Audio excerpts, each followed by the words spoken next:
اور ڈاکٹر ذاکر صاحب کا جو درد دل ہے وہ دیکھنے کو ملا، امت مسلمہ کا غم. انہوں نے بتایا کہ اس وقت مسلمانوں پہ سب سے زیادہ ظلم چین کے صوبے سنگیان میں ہو رہا ہے، اور اس جرم پر کوئی آواز اٹھانے کے لیے تیار نہیں. کشمیر میں بھی ہو رہا ہے، فلسطین میں بھی ہو رہا ہے. انہوں نے کہا فلسطین میں کم از کم مجاہد لڑتا ہے، شہید ہو جاتا ہے، لیکن چین کے صوبے میں جو ظلم ہو رہا ہے، زبردستی شراب پلوائی جاتی ہے، زبردستی روزے توڑوائے جاتے ہیں، مسلمان لڑکیوں کی زبردستی چائنیز سے شادی کروائی جاتی ہے، غیر مسلموں سے، جیلوں میں ڈالا جاتا ہے، بے انتہا ٹارچر کیا جاتا ہے ان کو، اور اس جرم پر کوئی آواز اٹھانے کے لیے تیار نہیں. انہوں نے کہا انتہائی افسوس کے ساتھ، انہوں نے کہا بہت جذباتی ہو گئے تھے جب یہ بات کہہ رہے تھے نا، تو انہوں نے کہا میں نے ایک مجمع میں یہ بات ذکر کی ہے، لاکھوں کے مجمع میں، اس کے نتیجے میں 20 ممالک نے چائنا کے خلاف احتجاج کیا، ریکارڈ کروایا احتجاج، لیکن انتہائی افسوس کہ وہ 20 کے 20 غیر مسلم ممالک تھے، ایک بھی مسلم ممالک اس میں شامل بولو بھائی نہیں.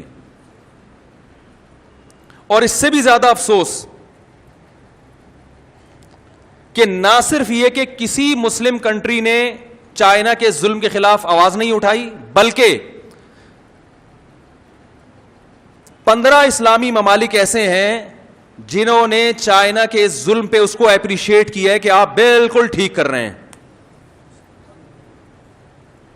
کچھ ممالک ایسے ہیں جنہوں نے خاموشی اختیار کر لی کہ چائنا سپر پاور ہے، ہم اس سے اختلاف نہیں برداشت نہیں کر سکتے. انہوں نے کہا یہ بھی غنیمت ہے کہ خاموش رہ لیے، لیکن چائنا کی حمایت کرنا کہ آپ جو کچھ کر رہے ہو ٹھیک کرو، کتنے اسلامی ممالک؟ 15. تو یہ بہت افسوس کی بات ہے. آپ اس سے اسلامی ممالک کے سربراہان کا اندازہ لگا لیں کہ یہ مسلم امت کے ساتھ اس میں بڑے بڑے اسلامی ممالک ہیں، میں نام نہیں لوں گا، انہوں نے بھی نام لینے سے منع کیا تو میں بھی نام نہیں لوں گا آپ کے سامنے. 15 اسلامی ممالک ہیں جنہوں نے چائنا کے ظلم میں اس کی حمایت کی. اس کے بعد کشمیر کا جہاں تک مسئلہ ہے، انہوں نے کہا کہ کشمیر کے معاملے میں بھی مسلم دنیا خاموش ہے، لیکن انتہائی افسوس ان علماء پر جنہوں نے کشمیر کے معاملے میں عالم ہوتے ہوئے انڈیا کی اور مودی کی حمایت کی ہے. ان کا نام بھی لیا انہوں نے، ساری دنیا جانتی ہے کون ہے وہ. انہوں نے کہا کہ آپ ظلم پر خاموشی اختیار کر لیں کہ آپ کو خطرہ ہے ظالم سے، اس کی پھر بھی کوئی لاجک بنتی ہے، ایمان کا ادنا حصہ ہے، لیکن ظالم کی حمایت شروع کر دیں تو کتنا بڑا جرم ہے. تو ایک بہت اہم پیغام ہے ان کا امت مسلمہ کے نام کہ بھائی کشمیر میں جو کچھ ہو رہا ہے اس پر بھی بھرپور طریقے سے آواز اٹھانے کی ضرورت، اور اس سے بھی زیادہ چائنا جو کچھ کر رہا ہے مسلمانوں کے خلاف، اس پر بھی اس سے بھی زیادہ آواز اٹھانے کی ضرورت. اور اپنے مسلم حکمرانوں کی ہدایت کے لیے بھی دعا کریں، اللہ تعالیٰ ان کو ہدایت دے. اگر ہدایت کے قابل نہیں ہے تو اللہ ان مسلم حکمرانوں سے ہمیں نجات دے.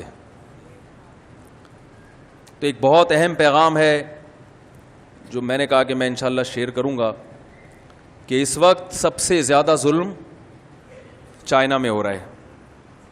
تبلیغی جماعت والے بھی ملے جو چائنا سے ہو کر آئے تھے ملیشیا میں، انہوں نے بھی بتایا کہ بہت حالات خراب ہیں چین میں.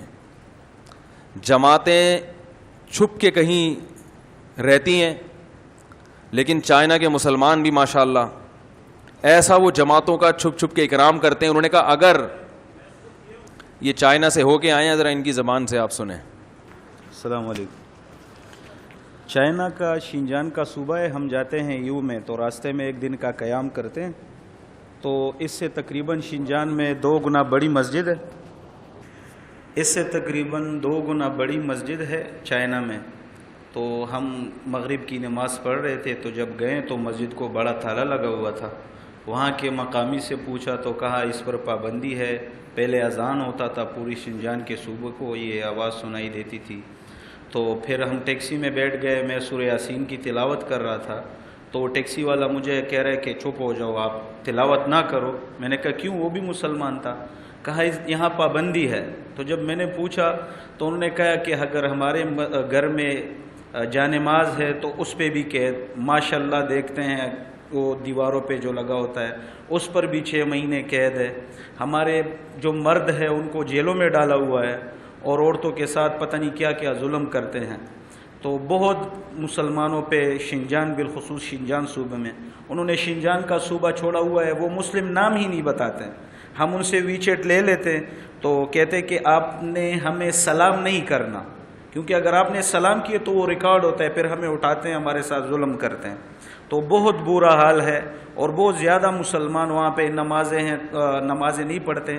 پھر ہمارا ایک پٹھان تھا, ہم اس کے ہاں چلے گئے, ہوٹل میں اوپر نماز پڑھی. جانماز ہم اس دکان میں بچھا رہے تھے تو انہوں نے کہا کہ یہاں سے اٹھاؤ, میں مسلمان نہیں ہوں.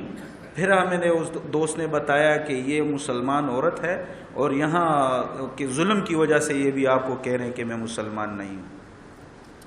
تو آپ سب سے درخواست ہے کہ ان کے لیے بھی دعا کریں, اور حضرت سے بھی درخواست ہے. اچھا, ایک اچھی بات ہے کہ صرف ایک کنٹری ہے جس نے آواز اٹھائی, یہ ایک اچھی بات الحمدللہ. صرف ایک ترکی ہے جس نے ابھی آواز اٹھائی ہے. تو ایک اللہ تعالیٰ نے چونکہ دین کو محفوظ رکھنا ہے, اس وقت طیب اردوغان کا جو کردار ہے ترکی میں, بلکہ عالم اسلام کے لیے, اس اقدام کو ڈاکٹر صاحب نے بھی سراہا ہے, ہمیں بھی سراہنا چاہیے, علماء بھی ساتھ ہیں, اور ہماری گورنمنٹ کو ترکی سے سیکھنا چاہیے بہت کچھ. ایک ہمارے سامنے جو بہترین مثال ہے نا اس وقت, وہ ترکی کی مثال ہے, تو ہمیں ترکی سے سیکھنا چاہیے.